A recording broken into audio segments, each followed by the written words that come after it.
tout le monde et bienvenue au balado d'avant-match, le podcast. Mon nom est Joey Alfieri. What's up, everybody? Joey Alfieri here for the pregame podcast. Big game coming up on Monday, Thanksgiving Monday at 1 o'clock at a sold-out Percival Molson Stadium. The Montreal Alouettes and the Ottawa Redblacks will go head-to-head one last time in the regular season. I don't know. This might be it. This might not be it. This could be an East Final preview. We'll go ahead and take a look at the lineup notes. We'll get you ready for this game. We're recording this early Sunday afternoon, so the game's in about 24 hours. So we should have all the information that we need going into this game, and there are quite a few lineup changes. As always, though, we do start with the news and notes in French, and then we go over to English. Our English portion will begin with an interview with Cole Speaker. Receiver signed a 2-year deal coming out of the bye week, a 2-year extension. So very nice that Speaker is going to be around. He's made big plays in the Grey Cup. He's made big plays this season. He's really evolved and grown as a player, and the Alouettes keep him around for 2 more years. OK, donc je l'ai mentionné en anglais, mais le balado commence toujours en français. On aura une entrevue avec le receveur Cole Speaker dans une couple de minutes. Mais j'aimerais regarder le match de demain, parce qu'on enregistre ça dimanche tôt l'après-midi. Donc, le match est dans moins de 24 heures et il y a quelques changements à la formation. Donc, qu'est-ce qu'on a comme changement? Bon, la plus grosse nouvelle, l'absence de Cody Fajardo. Fajardo n'a pas pratiqué de la semaine en raison de... C'est des raisons personnelles, en fait. Cody est retourné au Nevada pour être avec sa femme qui a accouché un peu plus tôt cette semaine. Jason Moss, à plusieurs reprises cette semaine, a parlé du fait que c'était très possible que Cody revienne et qu'il joue. Il avait mentionné que, tu sais, pour un quart vétéran, il n'y a même pas besoin de revenir pratiquer. Tu sais, il pourrait arriver la veille du match et jouer même s'il n'a pas pratiqué de la semaine. En fin de compte, ce qui s'est passé avec la charte des positions qui est sortie un peu plus tôt aujourd'hui, ben, en fait, Fajardo ne sera pas en uniforme du tout. Donc, Fajardo va rater le match cette semaine et c'est quand même semaine courte. Donc, Nevada, c'est proche de la côte ouest. Les Alouettes sont à Vancouver la semaine prochaine. Donc, c'est une semaine courte. Donc, je ne sais pas le plan de match. Est-ce que Fajardo revient cette semaine après la game? Est-ce qu'il va pratiquer mercredi pour la seule pratique de la semaine? Et il va retourner à la côte ouest. Est-ce qu'il va rester euh, au Nevada et il va rejoindre l'équipe en Colombie-Britannique? Je ne sais pas. Je ne sais pas c'est quoi le plan. Sincèrement, tu sais, Jason Moss n'aime pas trop parler de le prochain match. Donc, il n'y a personne dans les médias qui a posé la question et honnêtement, moi non plus, je n'ai pas posé la question. Mais c'est Davis Alexander qui sera le corps partant. Écoute, 5e match que Fajardo manque cette année, c'est quand même fou. Tu sais, en ce moment, c'est lui qui est le favori pour gagner le MOP. Si on regarde les cotes, tu sais, les cotes, les lines, quand ça vient, tu sais, si vous voulez parier sur les favoris pour gagner le MOP, tu sais, Cody Fajardo est quand même là. Il était numéro un longtemps et la dernière fois que j'ai regardé, c'est lui qui était le favori pour gagner le MOP. Là, c'est sûr que rater un match, ça va changer les choses, mais tu sais, la semaine est déjà terminée. On a vu les 3 autres matchs. Puis, tu sais, il y a personne qui s'est vraiment démarqué lors de leur match. Donc, tu sais, est-ce que ça va aller à Fajardo? Est-ce que ça va aller à un joueur défensif, notamment Tyrese Beverett? Ça, c'est entièrement possible. J'ai plus un vote, mais c'est sûr parce que je travaille pour l'équipe. Mais ça va être intéressant de voir comment les Alouettes vont sortir de tout ça. Tu sais, ça sera qui? Même, c'est pas qui va gagner le joueur le plus utile, mais qui sera le joueur élu, le joueur le plus utile? Ça, c'est voté par les journalistes aussi des Alouettes. Donc, ça va être intéressant de voir. Est-ce qu'on va avec Fajardo? Est-ce qu'on va avec Tyrese Beverett? On va voir. Mais c'est sûr qu'il n'y aura pas de Cody Fajardo cette semaine contre le Rouge et Noir. Donc, c'est Davis Alexander qui sera le partant. Dom Davis sera le quart substitut. Et plus tôt cette semaine, peut-être vous avez manqué la nouvelle, mais on a réembauché James Morgan, le quart qui était sur l'équipe de réserve longtemps cette saison. Il a été le troisième quart lors de la blessure à Cody Fajardo un peu plus tôt cette saison aussi. Donc, James Morgan est de retour et Davis Alexander sera le partant. Là, c'est sûr que Alexander connaît quand même une bonne saison. C'est un joueur qui a été partant pour 3 matchs. Il s'est amené le premier match que Fajardo a raté contre les Rough Riders. C'est Alexander qui s'est amené en relève de Caleb Evans.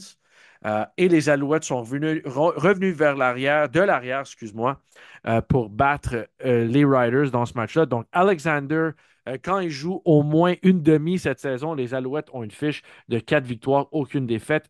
Il n'a pas affronté le Rouge et Noir encore, donc c'est la première fois qu'il va affronter Ottawa, mais les Alouettes ont quand même beaucoup de succès contre le Rouge et Noir depuis un bon bout. Depuis la pandémie, là, je vous dirais que c'est quand même fort contre Ottawa. Ce qu'il faut savoir, tu sais, avant qu'on parle des joueurs qui vont revenir de blessure, parce qu'il y en a une coupe pour les Alouettes, là, il y a des grosses, il y a des grosses prises là, qui reviennent.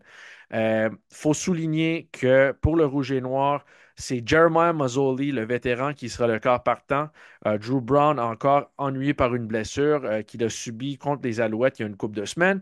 Il y a une couple de joueurs, Frankie Griffin et Brandon Dandridge, qui revient pour les Rouges et Noirs en défensive, mais leur receveur numéro un, Justin Hardy, ne sera pas de la formation. Il est ennuyé par une blessure. Donc, c'est ça. Tu sais, on a vu Mazzoli, c'est un joueur qui a connu tu sais, une très belle carrière, beaucoup de blessures dans les dernières années. Et on a vu, il ne veut pas se faire frapper. Le ballon sort quand même assez rapidement. Donc, ça va être important de mettre un peu de pression, oui, mais c'est sûr que c'est comme ça ils veulent combattre la pression que les Alouettes vont amener. Ils veulent que Mazzoli lance le ballon assez rapidement. Donc, c'est Mazzoli contre Davis Alexander cette semaine. Ça devrait être un match quand même intéressant. C'est un match. Et on va jouer un peu du point de presse de Jason Moss de samedi. Euh, mais tu sais, Jason Moss va le souligner plusieurs fois.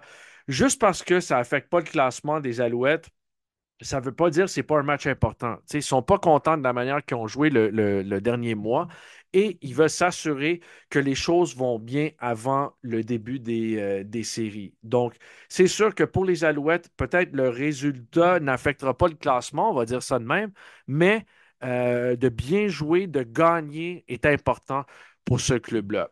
Là, pour le Rouge et Noir, c'est complètement, tu sais, c'est une autre situation. C'est sûr que les Argos ont gagné à Winnipeg cette semaine.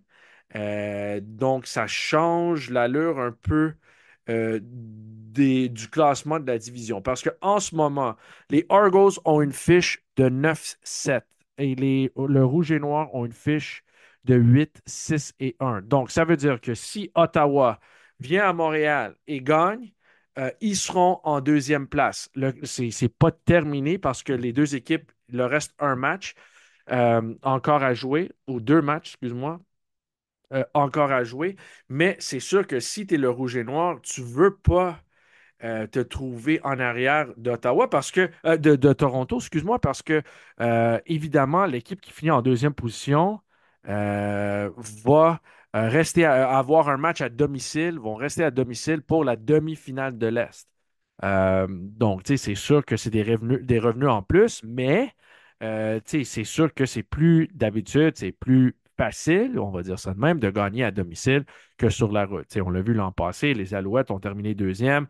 C'est eux autres qui sont restés à domicile pour la demi-finale de l'Est. Ils ont battu Hamilton, sont rentrés à Toronto, ils ont battu les Argos et se sont rendus à la Coupe Grey. Donc, c'est pas, tu sais, c'est pas la situation idéale de ne pas avoir la semaine de congé, la première fin de semaine des matchs éliminatoires, mais ce que je peux vous dire, c'est que c'est pas impossible de gagner la demi-finale de l'Est et de gagner la Coupe Grey. On l'a vu l'an passé avec des Alouettes. Donc, Gros affrontement, tu sais, c'est vraiment un gros résultat pour le Rouge et Noir. Et on va voir, comme on l'a mentionné avant en anglais, ça pourrait être un aperçu de la finale de l'Est. Mais les Argos, j'avoue qu'ils jouent assez bien. Mais le Rouge et Noir ont quand même la chance d'accueillir les Argonauts de Toronto parce que les trois équipes de l'Est, les séries, là, c'est fait. C'est sûr, c'est Montréal, Toronto, Ottawa. C'est juste qui va être l'équipe haute, qui va être l'équipe qui sera à domicile pour la demi-finale de l'Est qui n'a pas encore été déterminée. Donc, côté les joueurs qui reviennent dans la formation pour les Alouettes. Bon, on a parlé de Davis Alexander, Fajardo n'est plus là pour cette semaine. Mais Austin Mack revient. Donc, ça va être important pour Austin Mack de vraiment se remettre en forme, en pleine forme avant les playoffs. Parce que, tu sais, on l'a vu, parce qu'il a commencé dans la NFL, il n'est pas venu au camp d'entraînement, il n'a pas joué pour juin, juillet. Il est arrivé au mois d'août, il a joué un match correct. Mais il s'est blessé lors de la semaine de pratique suivant son premier match. Donc, lui, il a joué le 25 août contre Edmonton, si je ne me trompe pas. Il a fini avec 3 ou 4 attrapés. C'est un match correct. Mais c'est sûr que, tu sais, quand tu reviens, quand tous tes coéquipiers et les adversaires sont en pleine forme parce qu'ils sont, tu sais, rendus à la mi-saison, puis que toi, tu arrives, puis tu arrives d'un camp d'entraînement, c'est sûr que c'est pas la même chose. Donc, Mac revient d'une blessure à la cheville. C'est la première fois que Mac et Davis Alexander vont jouer ensemble dans un match de saison régulière parce qu'ils ont joué ensemble lors de la pré-saison 2023 quand Mac essayait de se tailler un poste avec le club. Mais c'est la première fois qu'ils vont jouer ensemble pour un match de saison régulière. Donc, j'ai hâte de voir la chimie s'installer entre ces deux-là. Donc, Mac revient et il va avoir 3 matchs, mais potentiellement 3 matchs parce que c'est possible qu'on lui donne un peu de repos. Mais il va avoir 3 matchs au minimum, on dirait un match, pour se remettre en forme. Peut-être ces 2 matchs. Je ne sais pas s'il va jouer à Vancouver parce que c'est quand même, il faut regarder un peu vers l'avant. Tu sais, j'aime pas trop faire ça, mais il faut regarder vers l'avant. Les Alouettes, là, ça ne sera pas facile. Je sais que les Lions en arrachent en ce moment, mais tu sais, de jouer lundi à Montréal, d'avoir une semaine de pratique, excuse-moi, une journée de pratique et de prendre le vol pour Vancouver vendredi pour jouer samedi à l'autre bout du pays. C'est quand même compliqué, là. C'est pas facile. Les semaines courtes sont compliquées. C'est pas facile sur le corps. Et là, on demande, tu sais, tous les équipes le font, mais ça vient à une période quand même compliquée de l'année parce que oui, tu sais, tu veux donner du temps de jeu à des joueurs qui viennent de blessures, mais tu veux pas, tu veux t'assurer que tu n'aies pas beaucoup de blessures non plus rentrant en séries éliminatoires. Et en ce moment, tu sais, c'est dangereux, selon moi, de jouer lundi et samedi, lundi à samedi et d'avoir, tu sais, le fait qu'il faut voyager à l'autre bout du pays. Tu sais, on s'en va pas à Ottawa, là, on s'en va à Vancouver. Donc, c'est compliqué. Je fais pas d'excuses parce que moi, j'y vais aussi à Vancouver et je veux gagner ce match-là. Mais tu sais, est-ce qu'on va reposer quelques joueurs samedi à Vancouver? Je pense que, tu sais, il faudrait parce qu'on veut pas subir de blessures. Donc, on va voir. Est-ce que Mac joue à Vancouver, oui ou non? On ne sait pas. Peut-être qu'ils veulent lui donner un peu de repos. Peut-être ils veulent s'assurer qu'il joue 3 matchs avant les séries. Peut-être que c'est le cas où, tu sais, lui, il va vouloir jouer. Tu sais, peut-être ça dépend de la performance de demain. Tu sais, s'il a 6 attrapés pour 100 verges, ouais, peut-être que, OK, il n'y a pas besoin de jouer à Vancouver. On va voir comment ça se déroule. C'est sûr qu'il n'y a pas de bonne réponse, il n'y a pas de mauvaise réponse. Tu sais, ça dépend du joueur, de la situation, mais c'est sûr que c'est pas idéal de jouer sur une semaine courte. Mais comme on vient de le mentionner, les Alouettes ont quand même eu beaucoup, beaucoup, beaucoup de temps euh, de congé. Donc, euh, écoutons le point de presse, une partie du point de presse avant de continuer avec le reste des joueurs blessés qui reviennent. J'aimerais écouter Jason Moss, son point de presse, couple de minutes de Jason. La première question, elle vient de Frédéric Daigle de la presse canadienne qui demande si Jason pense que ça pourrait être un aperçu de la finale de l'Est, cet affrontement contre le Rouge et Noir d'Ottawa. Well, I mean, it's one of the matchups that could be. I mean, at the end of the day, with Toronto's win last night, we know that the playoffs are set on the eastern side, and at least as far as I know that it is, and we're going to play one of the two. So obviously, we're playing all playoff teams down the stretch. We're starting with Ottawa, we play BC, we play Winnipeg, and then we know we're playing the winner of that game out east. So it's of no concern to us. I don't think we focus whatsoever on the opponent. It's always on ourselves, and we're going to be excited whoever we play. We know who we're playing this week, and that's all my concern is. I think anybody, if you ask out here, our concern's on Ottawa. That's all we got. And you told us this week that all of those games matter to you, but this will matter to Ottawa. It's going to matter to us just the same. And I go back to history. Last year, that game was meaningless to us because we had already finished second. Watch us how we played that game. Watch us. I'm going to tell you right now, we will not look any different whether we're playing a Grey Cup, a East Final, or this game. It will not look any different on the field. That's our mentality. That's the way we focus, the way we prep, and the way we practice. There is no turning switches off. So we're excited about this one. We've played football for a while. We're excited about getting better. And it's a good test, too, because one thing about Ottawa that we know, we got to play 60 minutes against them. They're very good finding ways to win. They've done a tremendous job of that during the season. So we know it's a battle every time we play them. The last few games, the offense didn't get to 20 first downs. Is that one of the things that – because you didn't give the ball away, but you didn't keep it very long? Yeah, either. no, I mean, obviously we turned over the ball too much against Toronto. I mean, what we pride ourselves in our room is, hey, if we're not going to stay on the field, at least we won't turn it over. Well, we didn't do either. We didn't stay on the field long enough, and we turned it over. And in my opinion, that was a close game that was there for the taking at the end. And had we taken care of the ball better, it probably goes in our favor, or we stay on the field more. So, yes, it's a concern. Not a concern. It's just a concerted effort to stay on the field longer. So, we'd love to gain more first downs. We've been pretty good on production on first down. It's second down right now, and second and shorts. The 1 to 6 really is killing us because second and 7+ is difficult in this league regardless, but we've actually done not too bad of a job there. It's the 1 through 6 where we've got to be better, and then ultimately gain more first downs on first down. I mean, that's, get to more second and manageables. Even last game, we got to second and a half a yard twice, and we're off the field on both of those drives. So, I mean, it's definitely something we've talked about as a unit that we'd like to be more efficient and better on that. To give our defense a break, but also for us to run more plays. I mean, 51 on average through as many games as we have isn't good enough, and we understand that. You guys did a lot of good stuff in the running game in the second half in Toronto. How do you build on that? Well, we've done a lot of good things in the running game, period, the last 3 or 4 games. We'll continue to build on it. It's the way we've structured our practices, trying to get better at it. We've made a concerted effort for that, and I think it has been paying off. So we'll continue to work to get better at our run game and continue to do it more, and then do things off of it. And that's what we've done a very good job of. But ultimately, we just need more of it. And we need to just be more efficient and to make the plays that are there. I think what it comes down to in offensive football all the time is execution. And I can tell you, watching the last 3 or 4 games, it's execution more than anything that's killing us.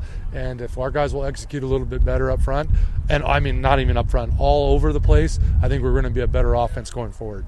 Bon, vous l'avez entendu, une petite portion du point de presse de Jason Maas. C'est sûr qu'eux autres n'essaient pas de convaincre le coach que ces résultats-là veulent rien dire parce que lui, ça ne matche pas, ça ne fit pas avec sa philosophie et son opinion. Et je pense qu'on peut se dire, on peut dire la vérité, les Alouettes, au-delà de la défaite contre Toronto, ça n'a pas été parfait depuis un mois. Puis je pense que c'est normal. C'est normal que ça arrive. On n'arrête pas de mentionner le fait que une saison de 18 matchs, c'est long. Il y a plein de semaines courtes. Oui, il y a 3 semaines de congé, mais 21 semaines de football avec 3 semaines de congé, c'est très, très long. Donc, c'est sûr qu'il va y avoir des périodes un peu plus difficiles, mais les Alouettes ont quand même un peu de temps pour redresser la situation. Bon, là, les autres joueurs qui intègrent la formation, euh, on a parlé d'Austin Mack, mais on parle aussi de Najee Murray en défensive. Najee Murray qui n'a pas joué depuis le 2 août à Hamilton. C'est un vétéran qui peut jouer à plusieurs positions en défensive. Pour ce match-là, sur la charte des positions, on l'a comme secondaire du côté large du terrain. C'est une position où on a vu Bryce Crosby cette année. On a vu Titus Wall aussi jouer là. Mais Najee Murray, l'an passé, a commencé la saison à cette position-là. Il s'est blessé.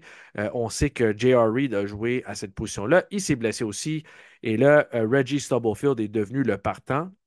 Parce que la saison de Murray était terminée. Là, cette saison, encore une fois, plus de changements parce que Stubblefield s'est blessé, s'est déchiré des ligaments dans le genou lors du premier match de la saison à Winnipeg. Et là, on a vu Cosby, comme j'ai mentionné, on a vu Wall. Et là, c'est le vétéran Najee Murray qui va jouer à cette position-là. Et en attaque, on a Régis Sibassou qui revient, lui qui n'a pas joué depuis la troisième semaine de la saison. Sibassou, c'est un bloqueur important en attaque. Mais aussi, tu sais, c'est un gars qui a des bonnes mains. C'est un monstre sur les unités spéciales. Donc, tu sais, on comprend un peu plus, tu sais, la décision peut-être d'échanger un Joshua Nantwi qui était supposé, tu sais, il allait devenir agent libre à la fin de la saison. Là, tu sais, on échange, tu sais, c'est deux gars qui jouent peut-être une position différente en attaque, mais c'est deux gars similaires qui jouent des rôles similaires sur les unités spéciales. Donc, Sibassou qui revient, Antwi qui se fait échanger au Lion de la Colombie-Britannique pour un choix de troisième ronde. Donc, les Alouettes obtiennent un autre, tu sais, quand même un bon choix. Tu sais, si on regarde Arthur Hamlin, par exemple, cette année, un joueur très utile qui a été partant pendant que Marc-Antoine Dequoy a été blessé. Tu sais, c'est un joueur très utile. Il a été repêché en troisième ronde. Tu sais, c'est quand même un choix qui peut amener un joueur important, tu sais, un joueur canadien important dès la saison prochaine. Donc, Antwi Sarr et Régis Sibassou embarquent comme bloqueur, comme ailier rapproché, comme centre arrière et sur les unités spéciales. Donc, c'est sûr que là, euh, Frédéric Chagnon est blessé. Nafis Lyon est blessé aussi. Il sort de la formation. Reggie White Jr. sort pour faire de la place à Austin Mack. Donc, c'est receveur pour receveur. Et on fait embarquer James Morgan pour Fajardo. On en a parlé avant. On fait embarquer Jordan Dominek, un autre joueur de ligne défensive, parce que Mustafa Johnson est blessé. Mustafa Johnson ne sera pas dans l'uniforme. Il est blessé. C'est un joueur clé qui ne jouera pas pour les Alouettes cette semaine. Donc, Jordan Dominek prend la place de Mustafa Johnson et Theo Grant, le joueur de ligne offensive réserviste, ne sera pas de la formation. Il sera de la formation, excusez-moi. All right, let's switch over to English. We got our lineup notes done. I had an opportunity to speak to Cole Speaker, who signed a 2-year extension with the Montreal Alouettes during the bye week. We had an opportunity to talk about that. We had a chance to set up this game against the Ottawa Redblacks. So here is my one-on-one interview with Mr. Cole Speaker.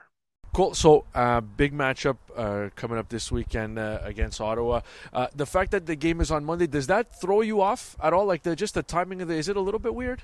It's a little different, but we're just used to staying in schedule and we just take it one practice at a time. It's just the next day, so it doesn't matter if we're playing Friday or Saturday or Monday. We're going to be locked in. So we're excited to get a day game in Montreal and to see the fans come out and support us. What's your game day routine like, and how much is it altered on a 1 p.m. home game? Yeah, normally get up, go get breakfast with the guys, and then just chill out till game time. So I kind of like playing earlier, less wait time, and just we can go get after it, so I don't mind it. Okay, over the course of the bye week, you signed that 2-year extension with the Alouettes. I'm just curious, who approached who, how did that all get done, and why was it important for you to get it done in season? Yeah, my agent and Danny have been talking back and forth a little bit, and we came up with a good plan that works for both of us, and I'm excited to stay here and lock in another 2 years and just keep building on what we already started. It's obviously not your first contract with the Alouettes, but it's the first one where it's like, you get a say at the negotiating table, they get a say, they obviously want you get to pick your spot and be back. Just how much did that mean to you? I'm assuming that's the first contract, like that kind of contract that you've gotten.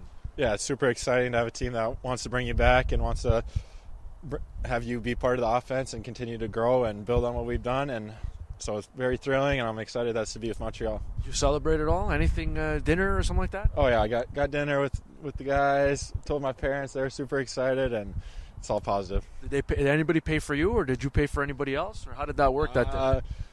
No, we just did the normal routine, stick to what we do. Steak dinner, at least? Did Yeah, you have a piece of beef? Yeah, we celebrate with some good steaks. How do you have your steak? Medium rare every time. Really? Medium rare? Okay. It's a little too red for me. I like going to medium, but I think a true meat eater will probably eat it medium rare. Yeah. Well, growing up, I was more of a well done, so I've slowly gotten down to the redness. But I love it now. Yeah, well done to medium rare. That's a big time. That's a big time leap. I'm just curious for you.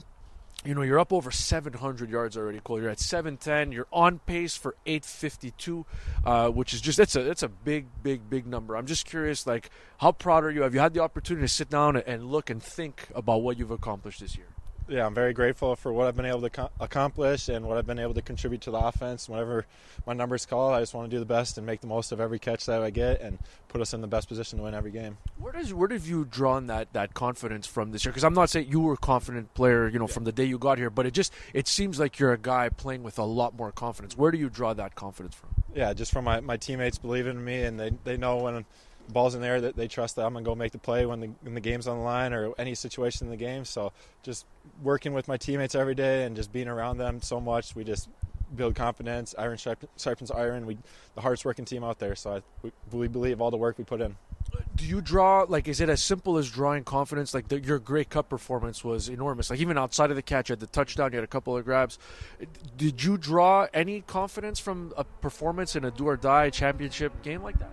Yeah, I believed in myself going into that game, and obviously the coaches did, and Coach Moss calling that 3rd and 5 play, and it definitely proves what I've been doing and proves all the work that I put in, and it was awesome to be able to showcase on the biggest stage. So I know it was before you got here. It was years before you got here, but this wasn't really like a destination for a while. The organization struggled for a while. I'm looking at the receivers in particular. I mean, shoot, you extended in season, Snead extended in season, Mac did as well. There's a few guys that did. I'm just curious, what is it about Montreal right now that everybody wants to be back and want to be here, and with the receivers in particular, you guys all coming back?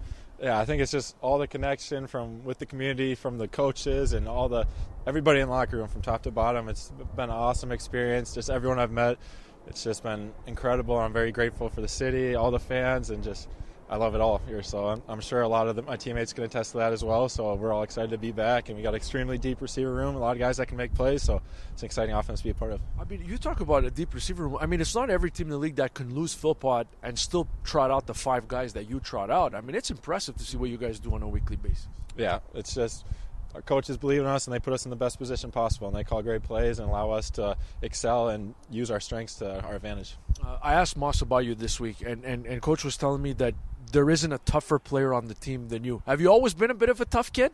Yeah, I've always been pretty tough, and just growing up with my dad and my grandpa, they were always believe in toughness and working hard and doing. Could you give me an example of how, growing up, they made you tough?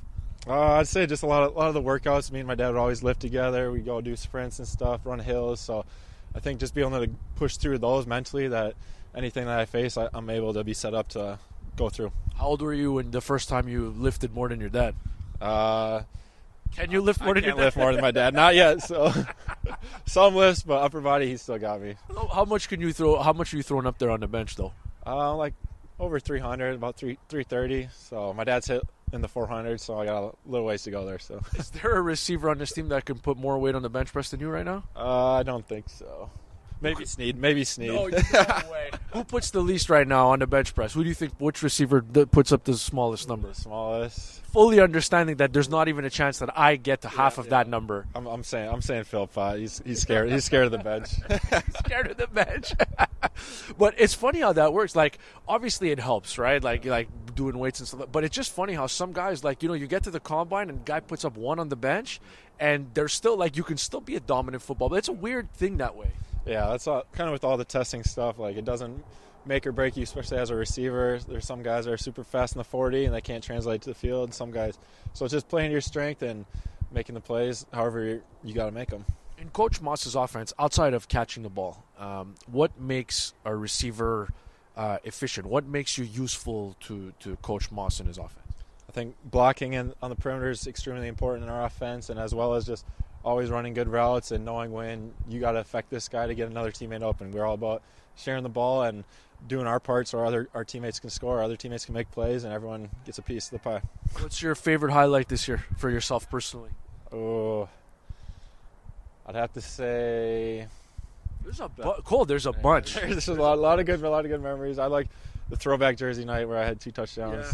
That was my favorite. I had some family there, so that was like super exciting night for me, and just to experience that with everybody. Yeah, so for me, looking the outside looking in, I still can't get over the fact that you got under that ball on the fake 3rd and 1 in Toronto the first time we went there. That Caleb threw up there and slipped. Like, you got some wheels, Cole. Like, you can move. Yeah, that was awesome. We got a little play to be able to showcase my speed, open up a little bit, so that was a lot of fun. It felt like the ball was floating in there forever and had some time to really dig deep and go get that. So that was extremely exciting and a lot of fun. Offensively, look, I know that there's 3 games left. The schedule doesn't technically mean anything standings-wise, but I know Coach has been talking about ironing some things out. What do you guys want to do offensively here going into that first week of the playoffs where you guys have a bye week in the East Final on November 9th? Yeah, we just want to keep growing and building on our chemistry and grab some momentum and just carry that into the postseason and just really establish who we are and instill fear in our opponents. How do you explain this dominance of Ottawa? Because I don't even know if you guys have lost to Ottawa since you've been here. Yeah, I don't think so. I think it's just a next game for us, and we just take every game the same. So we're just going to keep working, and it doesn't matter who we play, but we're going to put our best foot forward and go get that dub. I know you take it one game at a time, but I'm curious, is there anything you're going to do after this Ottawa game that can prepare you for flying across the country and playing a road game in Vancouver 5 days later? Yeah, I'm not sure. This will be my first time in BC, but we're going to talk to my teammates and tell them what they do and see how we're going to figure it out and make it work. But we'll be ready, and we're going to take care of our bodies for sure and do a lot of recovery and get ready for that. Thanks for doing this, Cole. Congrats on the extension and all the success this season. Thank you very much. Merci. All right, thank you again to Mr. Cole Speaker for taking the time to speak to us after practice on Saturday. I'll remind you that if you want a ticket to this game on Monday, it's a little bit complicated. The team, we have no more inventory. We're totally sold out. If you know somebody who has season tickets or somebody who bought tickets who's looking to sell, maybe you can get your way into the stadium that way. But make sure that you don't wait too long for the game because this is it. 2 home games left in the regular season. We've got Monday and we've got October the 26th against the Winnipeg Blue Bombers, the Bombers who may still have something to play for as they try to lock up first in the East. But that will be the regular season finale for the Montreal Alouettes. Though tickets for that game not sold out yet, they're getting pretty close. I've had some friends and family tell me that there's certain sections that they enjoy sitting in that were not available because there's no tickets left in those sections. Well, if you want to be there for the final regular season game of the year, make sure that you buy your tickets ASAP. Also, October the 8th, which was this past week, tickets for the East Final went on sale. Those ticket sales have gone very well, as you would imagine. If you want to be there for the East Final, that's 1 win, and you go to the Grey Cup, make sure you purchase your tickets as quickly as possible because they are going very fast. And again, that is guaranteed to be the last time you will see the Alouettes play a live game in Montreal in 2024. If you're going to Vancouver and see them in the Grey Cup, that's a different story. But if you want to see them play Percival Molson Stadium, that will be the last game of 2024 at Percival Molson Stadium. So make sure you pick up your tickets now at goalsgo.com.